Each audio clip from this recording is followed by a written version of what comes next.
हे तू गप. एक शब्द पण काढायचा नाही तोंडातून.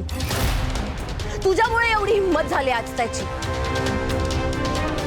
आणि तू काय सोनबिन नाही.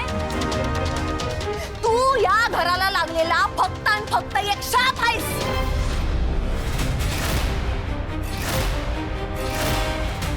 काय म्हणतोय?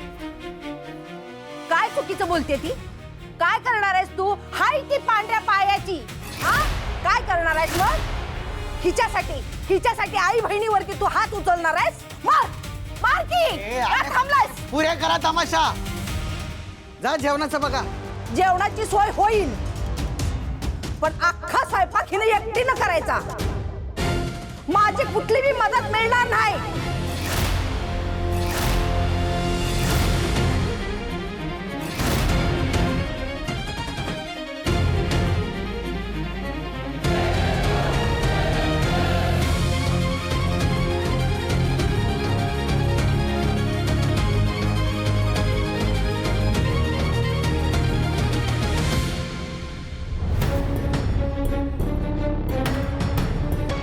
शशांक भाऊ, तुम्ही जे बोलताय ते खरं आहे ना?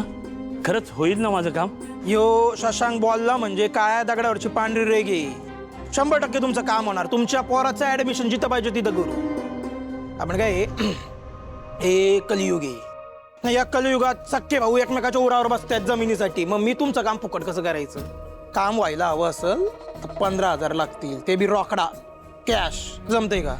शशांक भाऊ, सध्या एवढे पैसे नाहीत हो माझ्याकडं. आणि मी स्वतःच त्या कॉलेजच्या प्रिन्सिपलला भेटलो.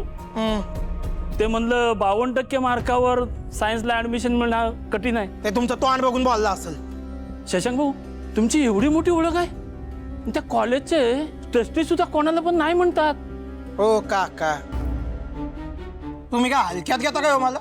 आणि माझ्या मेवण्याची बायको कोणी माहितीये का? कोण आहे?